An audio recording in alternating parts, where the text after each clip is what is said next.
안녕하세요. 집신도 짝이 있고 결혼할 인연도 따로 있다는 옛말이 있듯이 이혼할 사람들도 따로 있나 봅니다.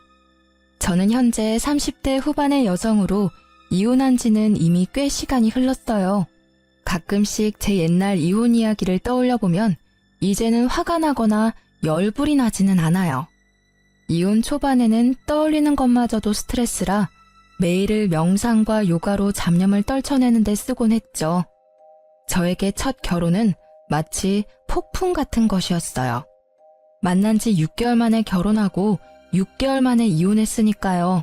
그게 가능했던 이유는 저희가 친정아버지의 중매, 맞선으로 만난 사이였기 때문이에요. 요즘에는 맞선 같은 걸 잘 보지는 않지만 저희 아버지는 생각이 좀 옛날 분이시라 좋은 혼처가 있으면 무턱대고 저희 두 자매에게 붙여주려고 했거든요. 저는 생각보다 수동적인 사람이라 중매나 맞선, 소개팅이 그렇게 거부감이 있는 사람은 아니었거든요. 저와 남편이 처음 만날 날은 봄에서 여름으로 넘어가는 꽃피는 계절이었어요. 남편의 직업은 의사였고 저는 일반 회사원이었죠. 아버지는 병원에서 남편을 보고는 결혼하지 않은 걸 확인하고 딸과 맞선을 보라고 권했고 남편이 그에 응해 맞선 자리에 나오게 된 거죠. 어지간히도 딸을 의사와 결혼시키고 싶었던 모양이었어요. 저희는 생각보다 많은 이야기를 나누었고 무엇보다 남편의 적극적인 구애로 만난 지 6개월 만에 결혼을 하게 됐어요. 친구들은 1년을 만나봐야 된다고 말했지만 남편과 아버지는 빨리 결혼하라고 부추기는 바람에 빨리 결혼하게 된 거죠. 시댁은 시골에서 농사를 짓고 계셨기에 남편 결혼에 도움을 주실 수 없는 상황이었고 남편은 개원을 앞두고 있어 모아둔 돈도 모조리 다 쓴 상황이었어요. 그래서 어쩔 수 없이 그 당시 제가 살고 있던 아버지 명의의 집에서 신혼살림을 차리게 됐어요. 그때 아버지는 의사 사위를 갖게 해준 저에게 그 아파트 명의를 제게 이전해 주셨어요. 그런데 결혼 전 딱 한 가지 걱정되는 게 있었어요. 남편의 비싼 물건에 대한 애정이요. 사치와 낭비라고 하면 좀 너무할지도 모르지만 제 눈에는 그렇게 보이더라고요. 지금 당장 돈도 없는데 엄청 고가의 물건을 사들이지를 않나? 무조건 좋은 걸 사야 한다고 하지를 않나? 저는 솔직히 일반 회사원으로 일했기 때문에 생각보다 소비 규모가 작은 편이었는데 남편은 그렇지 않더라고요. 빚뿐인데도 돈을 펑펑 쓰는 남편이 불안했지만 그 당시에는 알아서 잘 조절할 거라는 생각을 했어요. 혹시라도 조절이 되지 않으면 내가 조절해주면 될 거라는 오만한 생각까지 했었죠. 저희 결혼에 문제가 생긴 건 결혼식 바로 전날이었어요. 그날 남편에게 오래 사귀었던 여자가 있었다는 걸 알게 됐죠. 솔직히 예전 여친이 없었을 거라는 생각은 안 해요. 제가 첫 여자라는 웃기지도 않는 착각을 하는 것도 아니고요. 정상적인 성인 남자가 30대 초반에 첫 연애를 한다는 건 아무리 봐도 이상한 일이잖아요. 당연히 남편에게도 사귀던 여자가 있을 거라는 생각은 했는데 이건 시기가 문제였어요. 제가 그 여친의 존재를 알게 된 건 남편이 찍어준 제 웨딩드레스 사진을 보던 도중이었어요. 제게 폰을 맡기고 화장실을 가는 남편을 보며 저는 신나게 제가 입었던 드레스를 보고 있었어요. 그런데 손가락을 잘못 누르는 바람에 사진 휴지통으로 들어가게 되고 그 휴지통 안에 웬 젊은 여자의 셀카 사진이 있는 걸 발견했어요. 보통 휴지통은 30일 전 사진까지 저장이 되고 이후 순차적으로 삭제가 되는데 이 사진이 휴지통 안에 있다는 건 요 한 달간 만나서 사진을 찍었다는 게 되잖아요. 게다가 그 사진첩 안에는 둘이서 팔짱을 낀 사진이나 배경으로 유명 여행지가 찍힌 사진이 많았어요. 아무리 봐도 최근이라는 생각이 들어 남편이 오자마자 그 사진을 들이밀며 말했어요. 이 여자 누구야? 설마 바람 핀 건 아니지? 팔짱도 끼고 여행도 같이 간 것 보니까 보통 사이는 아닌 것 같아서 묻는 거야. 진짜 다른 여자 만난 거야?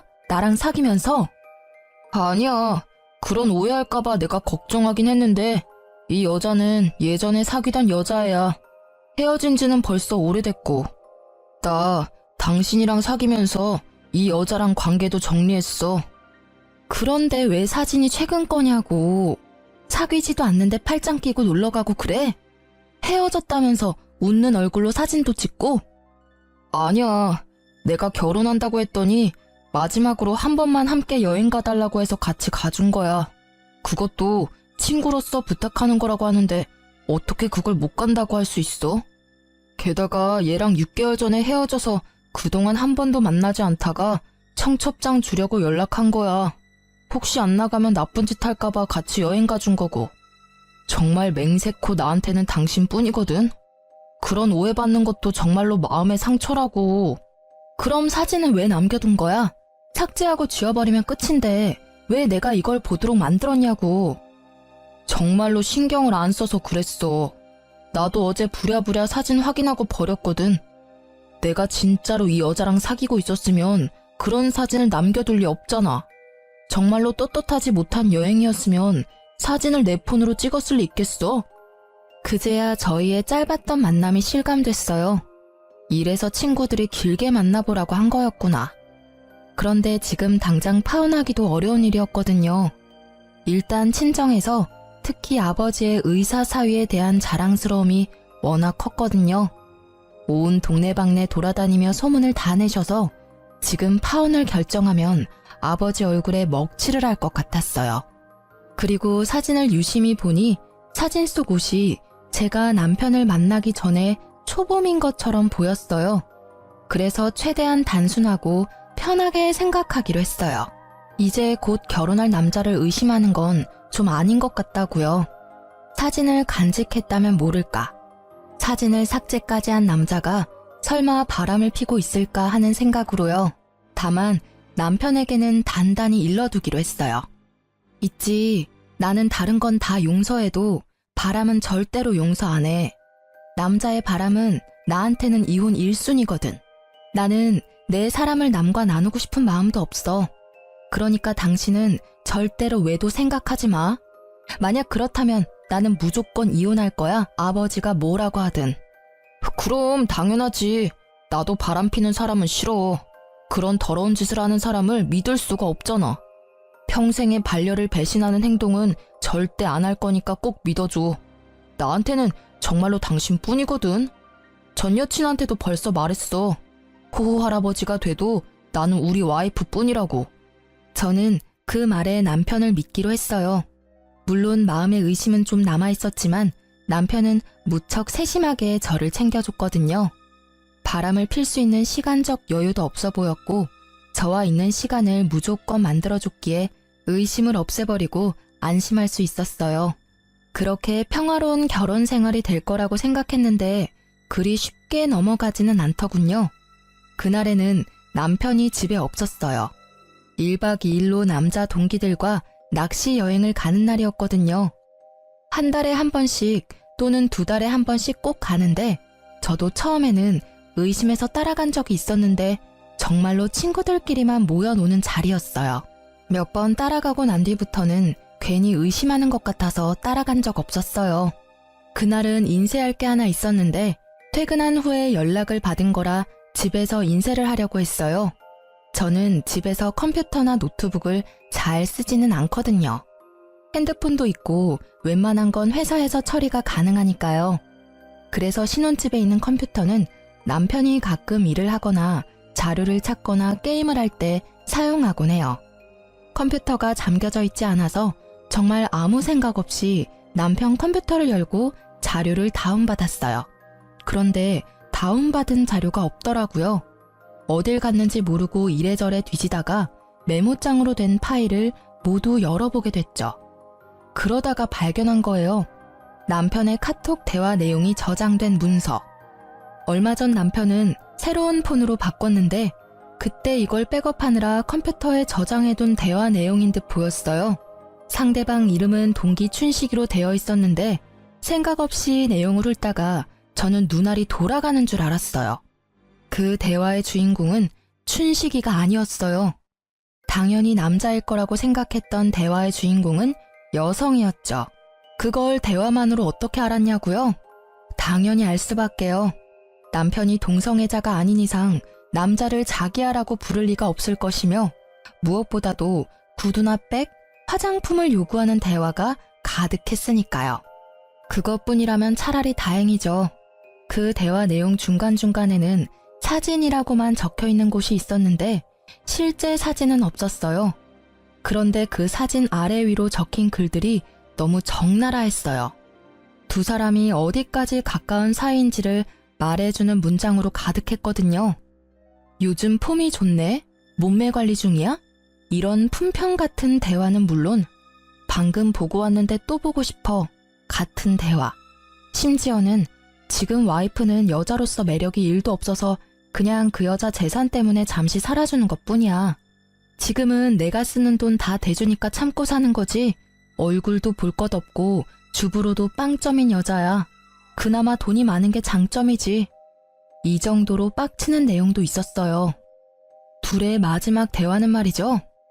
자리가 잡히고 개원할 때 진빚 다 갚고 나면 와이프랑 헤어지고 당신이랑 살 거야. 그때 되면 빚도 없을 거고 돈 잘 버는 의사 되어 있을 테니까 조금만 참고 기다려줘. 이게 그 대화의 마지막이었네요. 저는 그 대화 내용을 보는데 눈앞이 깜깜해지는 게 곧 졸도할 것 같더라고요. 손을 벌벌 떨면서도 정신을 애써 부여잡으며 그 메모장을 복사해서 제 폰으로 보냈어요. 혹시 몰라서 제 모든 흔적을 다 삭제하고 모른 척 했어요. 물론 이 대화 내용도 증거가 되겠지만 확실한 증거를 잡으려고 생각했거든요. 남편이 중간에 그걸 알아차리고 선수 칠 수도 있잖아요. 남편을 기다리는 시간은 정말 너무 고통스러운 시간이었어요.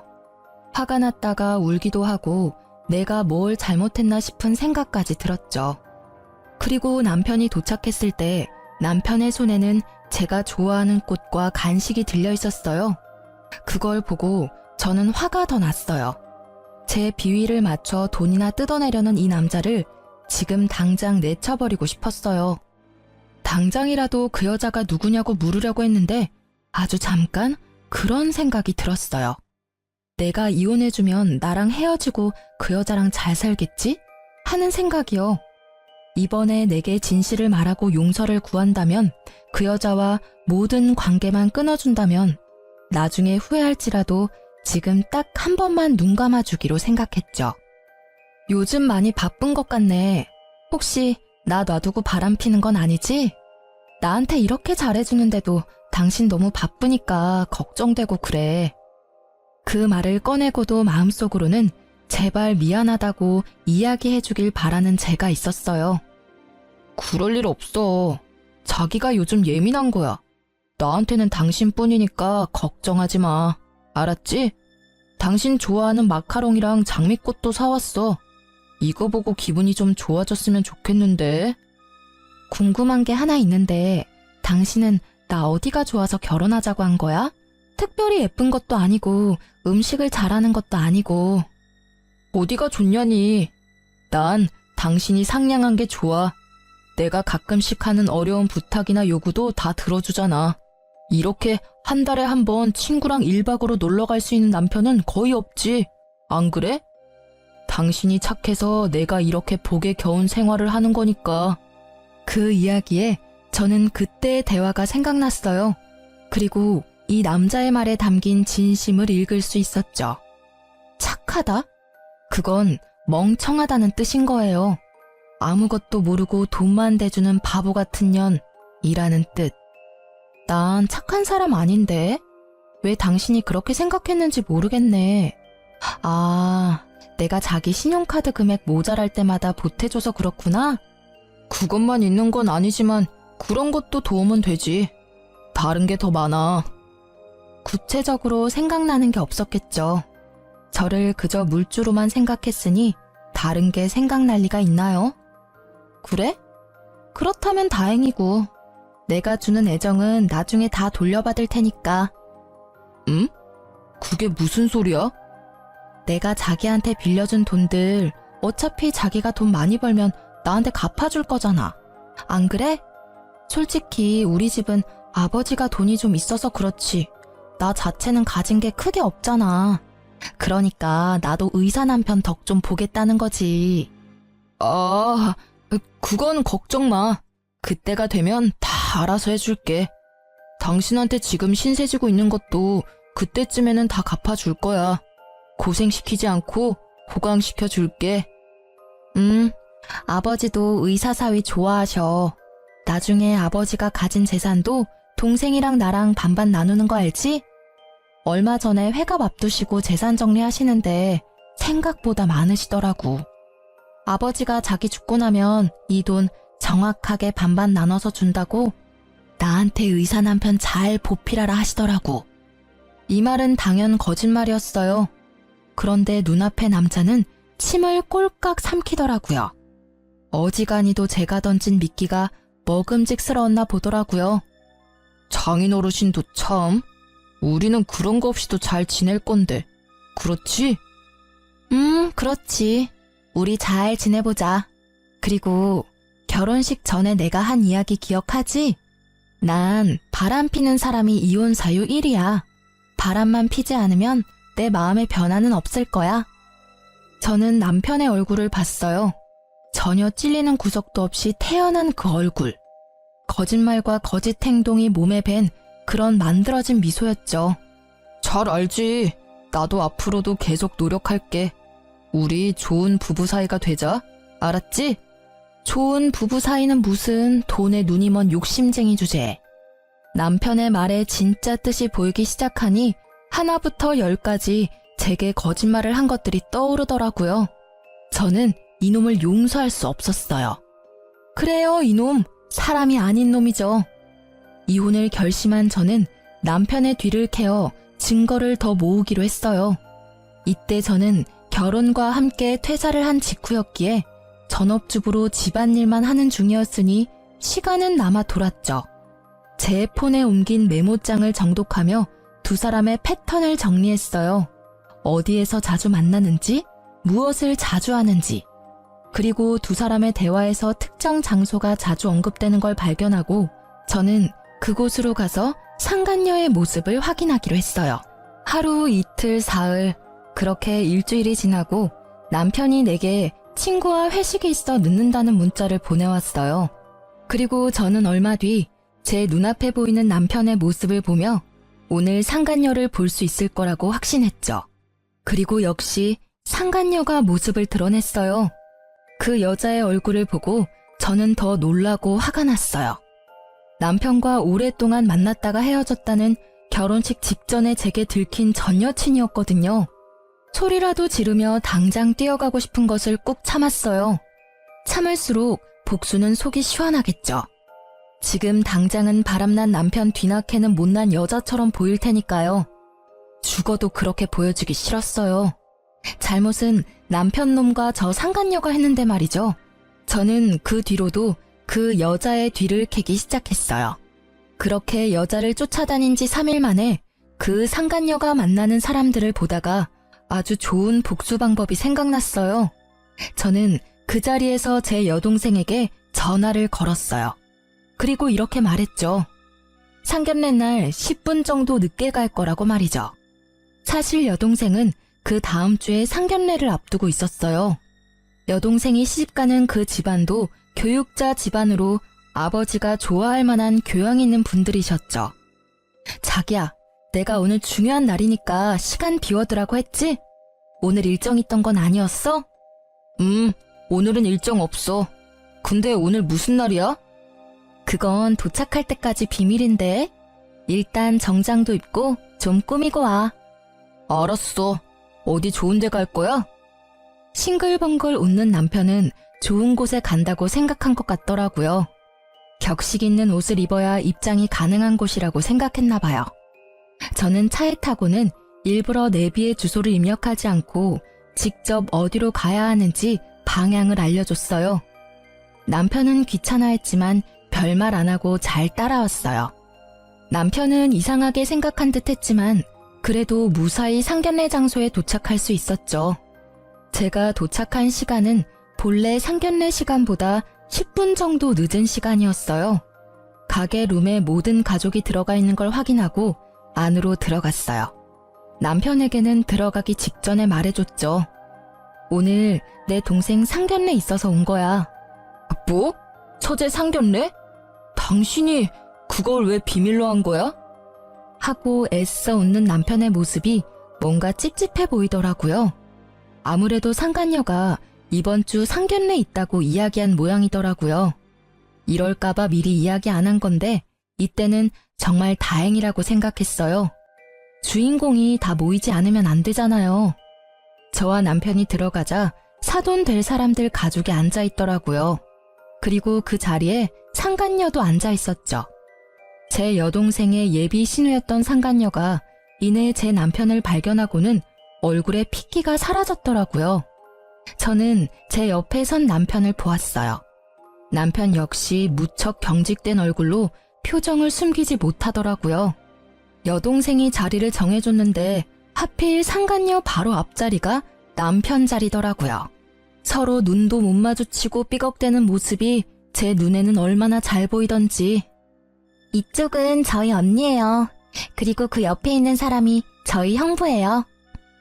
동생이 저희를 소개해주고 나서 저는 인사를 드렸죠. 그쪽 부모님께 공손히 인사한 후 저는 상간녀의 얼굴을 일부러 빤히 쳐다봤어요. 상간녀도 이상하다는 생각이 들었는지 제 눈을 피하더라고요. 안녕하세요. 근데 그쪽 여동생분은 제가 어디서 뵌 것 같은데. 저는 모르겠는데요. 아마 다른 사람과 착각하신 것 아닐까요? 상간녀는 재빠르게 모른다며 제 말을 끊어내더라고요. 저는 웃으며 답했어요. 저도 직접 뵌 적은 없어요. 그런데 사진으로 한번 본 적은 있네요. 몇 개월 전에 본 거라 긴가민가 하긴 한데 아마 제가 생각하는 그분이 맞는 것 같아요. 혹시 제 말이 계속 이어지자 갑자기 남편이 저를 잡아 끌더라고요. 여보, 나 차에 뭘 놔두고 와서 가져와야 될 것 같아. 잠시만 밖에 같이 나가줘. 혼자서 들고 오기 힘들어서. 지금 나가는 건 너무 예의 없는 행동이지. 적어도 식사 다 하고 나가는 길에 가져오면 또 몰라도. 그리고 차에 아무것도 없던데 뭘 가져와? 당신 오늘따라 이상하게 왜 이렇게 안절부절 못해? 아니야. 누가 안절부절 못한다고 그래. 진짜로 일이 있어서 그래. 그래? 그럼 잠시만 있어봐. 저는 저를 끌어당기는 남편을 잠시 멈추고 일어서서 여동생의 사돈어른을 향해 공손히 말씀드렸어요. 사돈어르신, 초면에 이런 말씀 드리는 것도 죄송하긴 한데 그래도 축하는 드려야 할 것 같아서요. 조만간 의사사위 생길 수도 있으시겠네요. 제 말에 사돈댁 두 분이 의아한 표정으로 저를 보더라고요. 남편과 상간녀 얼굴은 아주 망가졌고요. 그게 무슨 소리예요? 사돈처녀, 우리 딸은 아직 사귀는 사람도 없고 결혼 이야기도 없는데.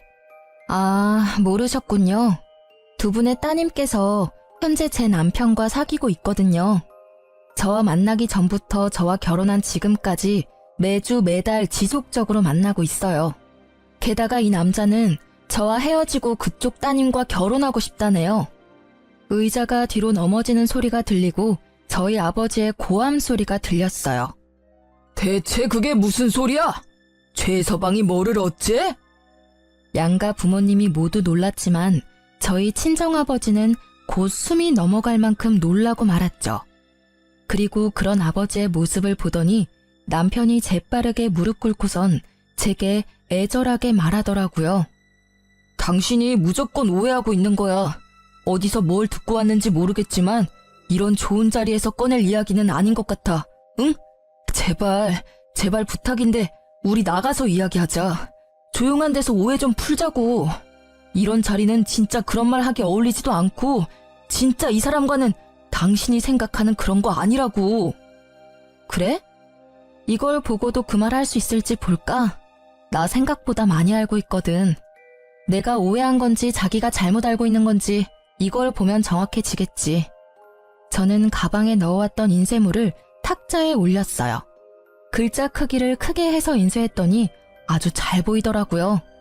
뭐 그러라고 크게 뽑았지만 남편과 상간녀의 톡 대화 내용이었어요. 불륜을 정확히 특정하는 문장만 뽑아서 인쇄했죠. 종이 내용을 보는 양가의 부모님들은 크게 놀라는 모습이었어요. 당연하죠.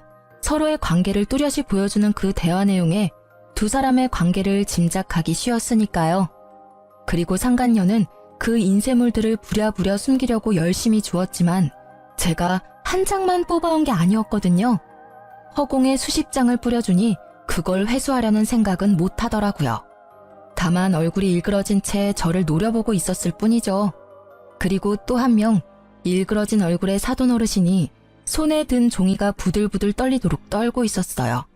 아니, 여보게, 분명히 뭔가 착오가 있을 거야.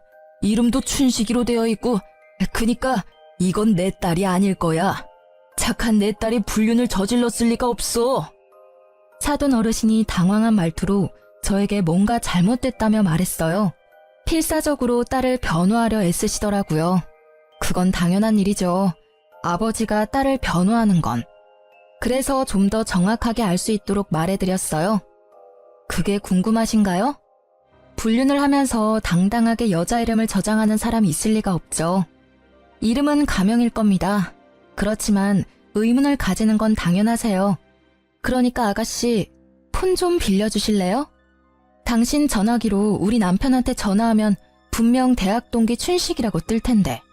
제가 번호를 알려드릴게요. 010. 제가 남편의 전화번호를 읊는 도중에도 상간녀는 절대로 자기 폰을 들지 않았어요. 오히려 다른 사람이 더 흥분해서 말했죠. 뭐하고 있어? 빨리 전화해봐. 너 설마 진짜로 불륜을 저지른 거야? 유부남이랑 사귄 거냐고. 번듯하고 멀쩡한 오빠 밑에 이런 여우 같은 여동생이 있다니. 애가 달아서 난리가 났더라고요. 그리고 그런 상간녀의 모습에 불륜을 확신하신 아버지는 털썩 주저앉고 말았어요. 이게 다 뭔 일이냐. 설마 최서방이 이런 짓을 저지를 줄이야. 내가 바라던 사위가 내 딸한테. 아버지, 의사 남편 두신 거 자랑스러워 하셨잖아요. 그런데 전 이제 이런 남편 필요 없어요. 머리만 좋으면 뭐해요? 그 좋은 머리를 몰래 바람 피는 데나 활용하는데. 여보, 미안해. 다 내가 잘못했어. 그치만 이혼만은 안 돼. 그러니까 제발 부탁이야. 내가 뭐든 할 테니까 제발 이혼한다고는 말하지 마. 내가 다 설명할게. 하나부터 열까지 당신이 충분히 이해할 수 있도록 내가 설명할 테니까 제발 밖에 나가서 이야기해. 남편은 그 자리에 무릎을 꿇으며 제게 매달리더라고요. 미안한데 나는 당신 ATM기가 아니거든? 그러니까 오늘부로 내 집에서 당장 나가. 사실 그 톡 대화 내용 나 다 봤어. 당신이 폰 바꾸기 전에 백업해둔 예전 내용까지 싹 다. 이런 대화를 보고 제정신으로 당신이랑 계속 만날 수 있겠어? 돈 때문에 결혼했다는데 내가 왜 당신이랑 같이 있어야 하는데? 어차피 나랑 이혼할 생각이었다면서. 생각한 것보다 더 일찍 헤어져 준다니까? 그 후에 둘이서 콩을 볶든 깨를 볶든 행복하게 잘 살면 되잖아. 왜 결혼 도중에 사람을 바보 만드냐고. 6개월 만에 결혼하자고 졸라서 할 만큼 우리 집 돈이 탐났어? 그런데 어쩌지? 나는 이제 더 이상 그 돈 못 주는데. 다른 데서 알아봐 이제. 아니야, 진짜 오해야. 그 뒤로 우리 진짜 만난 적 없고 나는 당신뿐이라고. 당신 없으면 나는 안 돼. 나 진짜로 당신 돈 때문에 만난 거 아니야. 그냥 그건 헛소리가 나온 거고. 그래, 술 취해서 그랬나 봐. 나는 기억도 안 난다고. 나 진짜 이혼 못해. 왜? 얼굴도 못생겼고 주부로도 못 쓰는 여자가 뭐가 중요해서. 아, 여전히 돈 때문이니? 그렇다면 이제는 저 여자한테 달라고 하면 되잖아. 왜 나한테 달라고 그래? 그리고 분명히 말하는데 내가 내 돈은 다 돌려받을 거야. 위자료는 물론 상간녀 소송도 걸 거야. 위자료 싹 다 받아먹을 거고 내가 당신한테 사준 것들은 고스란히 놔두고 가야 될 거야. 가져가고 싶으면 돈 내고 가져가던가. 저는 매달리는 남편을 뿌리치고 상간녀를 보고 말했어요. 그리고 잘 들으셨죠? 당신한테도 소송 걸 테니까 그렇게 알고 있어요. 이렇게 좋은 자리에서 소송 이야기해서 좀 그렇지만 결혼은 집안끼리의 결속이잖아요. 언니 남편과 불륜을 저지른 상간녀가 신우이라니 그게 무슨 막장 드라마냐고요. 동생에게는 정말 미안해서 얼굴을 못 들겠네요. 잘못은 저 두년놈이 저질렀는데 왜 저와 제 동생, 가족들이 고통받아야 하는지 모르겠어요. 동생에게 처음 이 이야기를 했을 때 동생은 과하게 충격받았어요. 그렇지만 신우이로 그 상간녀를 대해야 한다는 걸 알고는 이 결혼에 대해 다시 생각해보기로 했어요. 애초에 그 남자도 아버지의 중매로 알게 된 사람이었거든요. 저도 오빠 결혼은 다시 생각해볼게요. 교육자 집안이라고 해서 다들 훌륭한 분들이라고 생각했는데 상간녀를 신우이로 모셔야 하는 상황이라면 누구라도 싫지 않을까요? 그것도 언니의 가족을 깬 장본인인데. 동생이 결혼을 하지 않겠다고 말하자마자 친정아버지가 버럭 소리쳤어요. 야, 이 괘씸한 놈아! 내 돈 내놔! 개원할 때 나한테 빌린 돈 당장 개원해! 이 사기꾼 놈아! 감히 내 딸을 두고 바람을 폈어? 게다가 내가 맞선을 이야기할 때도 둘이 사귀고 있었다고? 내가 내 손으로 딸 인생을 망쳐버렸어. 그 책임 어떻게 질 거냐? 어떻게 질 거냐고! 아버님, 제발 진정하세요. 제가 다 잘못했습니다. 그러니 한 번만 봐주세요. 앞으로는 속지 않은 마음으로 와이프에게 충성을 다해서. 말이나 못하면 밉지는 않지. 너 같으면 진정하게 생겼냐? 넌 내 딸만 속인 게 아니라 우리까지 속인 거야. 그래놓고 뭐? 충성? 아주 거짓말이 입에 붙은 놈이구만. 사기꾼 주제에 우리 딸을 돈 뽑는 기계로 생각했다고? 그 돈으로 저 여자랑 놀러나 다닌 거야? 너 같은 놈한테는 단돈 1원도 아까워. 내가 줬던 돈 다 돌려주지 않으면 너 일할 때마다 찾아가서 돈 갚으라고 시위할 거야. 저는 저보다 더 흥분한 아버지를 말리느라 힘들었어요. 솔직히 제가 하고 싶은 말들을 아버지가 다 해버리셨거든요. 결국 남편은 아버지에게 빌린 돈 7천만 원에 의원 개원을 명목으로 빌린 대출금 1억 5천까지 고스란히 빚으로 떠안게 됐어요. 게다가 그뿐만이 아니었어요. 이번 달까지 쓴 엄청난 금액의 신용카드 금액에 곧 이혼 소송으로 지불해야 할 위자료도 내야 했죠. 그러니 사색이 되어 있더라고요. 얘야, 뭐라고 말 좀 해봐. 저 사람들 말이 다 사실이냐? 네가 진짜로 유부남이랑 만난 게 맞아? 어떻게 네가 그럴 수가 있어? 우리가 너를 어떻게 키웠는데? 저쪽 집은 저쪽 나름대로 뒤집어졌더라고요. 파혼당한 상간녀의 오빠도 자기 여동생을 추궁하더라고요. 너 때문에 내 인생 망했어. 지금 네가 저지른 일 때문에 내 인생이 얼마나 꼬인 건지 알기나 해? 미치려면 적당히 미쳐야지. 왜 남의 인생에 피해를 주고 난리야? 내가 뭘 잘못했는데? 난 잘못한 거 없어. 내가 먼저 사귀고 있던 남자였다고. 뺏긴 건 저 여자가 아니라 나라고. 그렇게 소리질러 봤자 유부남과 만난 미혼 여성, 그 부분이 변하는 건 아니니까요. 한참 바쁜 그 집 사람들을 놔두고 저희 친정 부모님과 동생은 밖으로 나갔어요. 제가 먼저 내보냈죠. 어차피 이혼은 제가 하는 거고 두 분 부모님이 너무 흥분해서 곧 쓰러질 것처럼 보였거든요. 그 뒤로 제가 밖으로 나오는데 남편이 저를 쫓아나오더라고요. 여보, 내가 그 여자랑 헤어질게. 맹세코 그 여자랑 더 이상 만나지 않을 테니까 나 버리지 마, 응? 지금은 안 돼. 아직도 정신 못 차렸네. 그럼 헤어지겠다는 소리를 왜 밖에 나와서야 하는 건데? 헤어질 거면 그 여자 있는 자리에서 선언했어야지. 아직까지 그 여자가 신경 쓰이나 봐? 이 상황에서도 참 대단한 사랑이네. 그 여자가 그 헤어지자는 말 들을까봐 신경 쓰는 걸 보니 한 번 속았으면 많이 속은 거야. 두 번 다시는 안 속을 거고 당신이 진짜 그 여자랑 헤어진대도 나는 이제 상관없는 일이야. 우리는 이제 이혼할 거니까. 그리고 당신 얼굴 꼴도 보기 싫으니까 오늘 중으로 집에서 나가줘. 아니면 당신 물건 싹 다 용달차에 실어서 시골에 있는 시댁으로 보내버릴 테니까. 결국 제 으름장에 남편은 불이 나게 집으로 가 자기 물건을 챙기더라고요. 홈캠으로 보니 비싼 물건부터 쭉 쓸어 담는데 저런 본성을 내가 왜 여태까지 몰랐을까 하는 생각만 들었어요. 그리고 이후 전 남편은 연락이 없었어요. 그런데 의외의 사람이 저를 찾아왔더군요. 바로 여동생과 결혼하기로 했던 남자였어요. 상간녀의 오빠요. 그는 상간녀를 데리고 저를 찾아왔어요. 이렇게 찾아와 죄송합니다. 정말로 사죄의 말씀을 드려야 할 것 같아서 동생을 데리고 온 겁니다. 집안에 분란을 일으키게 돼서 죄송하게 생각합니다. 아, 뭐해? 빨리 사과드려. 우습게도 상간녀의 오빠와는 달리 상간녀는 상당히 삐딱한 모습이었어요. 왜 내가 사과해야 해? 그 남자는 내 남자였어. 이 여자가 나중에 와서 내 남자를 돈으로 꼬신 거라고. 게다가 이 여자는 돈만 보고 결혼한 물주였거든? 나만 사랑한다고 했으니 나한테서 남자를 뺏어간 건 이 여자지. 그리고 사과할 마음이 하나도 없어 보였죠. 저는 그 모습이 오히려 웃겼어요. 두 분 여기 왜 오신 건지는 모르겠지만 저는 이제 아무렇지 않아요. 저희는 이혼하기로 했으니까 당신은 제 전 남편과 잘 만나시면 될 것 같네요. 그런데 그 남자 지금 한 푼도 없어요. 말 그대로 빈털털이죠. 저한테 다 털린 데다가 이번에 위자료도 내야 하거든요.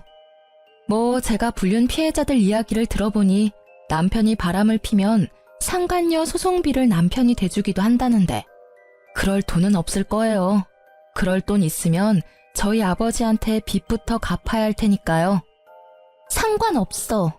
어차피 자기 병원 가진 의사라 그 정도 돈쯤 금방 벌거든? 그러니까 오빠, 왜 날 여기로 데려와서 사람 짜증나게 하는 건데. 아빠도 그래. 의사 사위 두는 걸 남들이 얼마나 부러워하는데 칭찬은 못 해줄 망정. 그렇죠. 의사 돈 많이 벌어요. 그런데 그 사람 개원하느라 은행에서 1억 5천 빌렸고요. 저희 아버지한테는 7천만 원을 빌렸고 저한테도 2천 정도 더 빌렸어요. 그리고 유책 배우자라서 위자료도 상당히 나올 거고. 그 빚 청산하려면 1년 안에 결혼은 좀 힘들지 않을까요? 집을 팔면 되잖아. 그 남자 집이 평수도 넓고 꽤 노른자 땅에 있어서 돈이 된다고.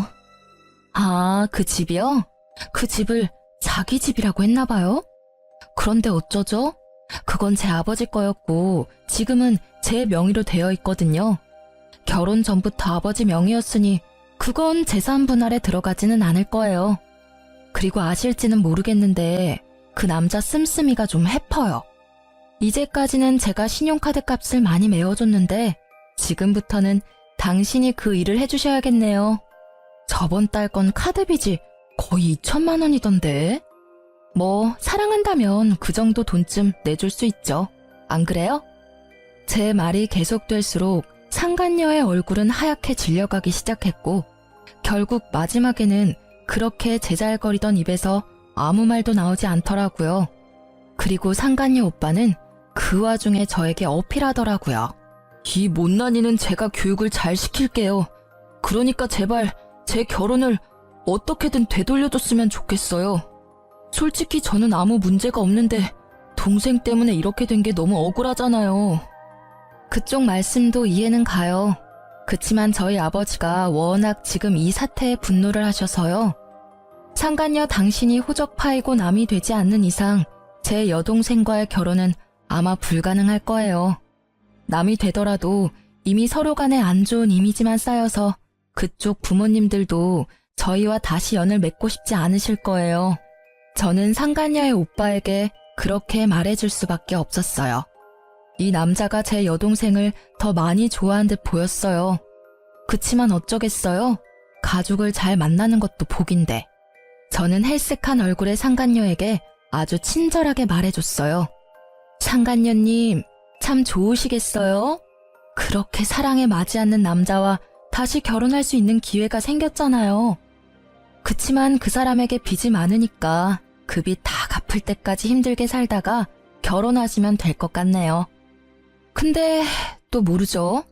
저처럼 돈 뽑아주는 기계 노릇만 하다가 돈 다 갚고 버려질지. 그건 그때 가봐야 아는 거니까 지금을 즐기세요. 이제 그 남자 솔로거든요. 뭘 해도 법에 걸리지 않잖아요. 그쵸? 제 말에 상간녀는 기분이 상한 듯 자리를 박차고 나가고 상간녀의 오빠도 부랴부랴 동생을 따라 나가더군요. 그 이후로 두 사람에게서 연락은 없었지만 나중에 들은 소문으로는 상간녀는 집에서 의절당하고 다른 지방으로 이사 갔다고 하더라고요. 그리고 1년쯤 지났을까? 백화점에 갔다가 우연히 전 남편과 마주친 적이 있어요. 여전히 비싼 브랜드만 골라서 구경하고 있더라고요. 제 버릇 남 못 준다는 말 틀린 거 하나 없어요. 아직 저와 아버지 빚을 다 갚지도 못한 주제에 고가의 물건을 사는 버릇은 고치지 못했더라고요. 일부러 다가가 아는 체 했어요. 이런 곳에서 다 보네? 잘 지냈어? 그랬더니 제가 들고 있는 봉투부터 보더라고요. 결혼 시절 전 남편이 갖고 싶다며 노래를 부르던 그 고가의 시계였거든요. 어머, 이런 데서 만나네? 잘 지내? 아, 이거 역시 알아보네. 1년 전이었으면 당신 것이 됐을지도 모를 시계야. 지금 재혼한 남편 생일 선물이거든. 뭐? 1년 만에 벌써 재혼? 너 설마 나 만나고 있던 동안 바람 폈어? 맞바람이면 나만 이런 고생하는 건 좀 아니지 않아? 미안하지만 맞바람은 아니야. 당신이 오해하는 것도 이해해. 솔직히 나는 당신한테 너무 당해서 다신 결혼 못할 줄 알았거든. 근데 내 짝은 다른 데 있었더라고. 그런데 상간녀랑은 잘 지내? 그쪽은 이미 헤어진 지 오래야. 상간녀 소송비 못 내준다고 하니까 헤어지자더라. 너 그 여자한테 뭐라고 말했어? 뭐 사실을 말했을 뿐이지. 당신이 이룬 것 중에 뭐 하나 당신 힘으로 이룬 게 없다는 거 말이야. 빚이 그렇게 많다는 게 헤어진 이유 중에 하나라면 이해는 해. 일반인들이 감당하기엔 확실히 큰 금액이잖아. 이렇게 이혼하고 보니 정말 다행이라는 생각이 들더라. 그리고 네가 이렇게 힘들게 사는 걸 보니 너무 기쁘고. 이혼한 뒤로 사람 많이 변했네. 그런 이야기도 할 줄 알고. 다른 사람의 불행을 자기 행복처럼 여겨도 되는 거야? 그리고 외도라고 해봐야 딱 한 번이었잖아. 외도 한 번에 이혼당했다고 하면 어디 가서 웃음거리밖에 안 된다고. 그만큼 당신이 날 믿지 못하고 사랑하지 못한 거지. 웃기시네. 외도는 한 번뿐이었지만 그동안 나한테 해온 거짓말은 하나가 아니었으니까. 얼마나 많은 거짓말을 하면서 얼마나 많은 시간을 속였을까 생각하면 지금도 겨우 가라앉힌 화가 끓어오를 것 같거든? 결국 제 말에 아무 말도 못하고 전 남편이 먼저 자리를 뜨더라고요. 하긴 지가 할 말이 뭐가 있겠어요. 할 수 있는 말이 없을 텐데. 게다가 그렇게 사치 때문에 피를 봤으면서 여전히 비싼 브랜드만 둘러보러 다니는 전 남편을 보니 이혼한 게 잘된 일이었다는 생각이 더 들었어요. 솔직히 이혼 후에 제가 언제나 즐겁고 개운한 마음이었던 건 아니에요. 힘들고 적적한 시기가 있었죠. 그렇지만 평소에 자주 연락하는 동네 소꿉친구랑 이혼을 계기로 자주 만나게 됐거든요. 나중에 알고 보니 그 친구는 저를 좋아했는데 제가 생각보다 빨리 결혼하는 바람에 저를 향한 마음을 접었다고 하더라고요. 그렇지만 이혼 후에 고생으로 몸과 마음이 너덜너덜해진 절 보고 위로해주러 왔다가 제게 고백해 오더라고요. 저는 저만을 꾸준히 바라봐준 그 친구의 모습에 그 사람과 재혼을 결심했어요. 이혼한 지 1년도 되지 않은데 재혼을 결심하는 건 힘들었지만 그만큼 그 사람의 진심을 소중히 여긴 결과였어요. 이혼 소송 끝나고 바로 혼인신고도 했고요.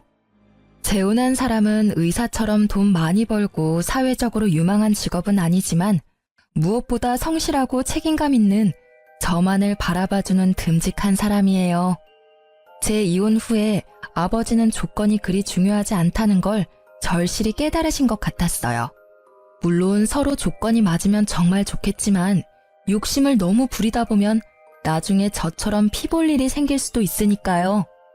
아버지가 의사 사위를 원하지 않았다면 이런 일이 벌어지지 않았을 수도 있고 제가 이 남자를 만나지 않았을 수도 있죠.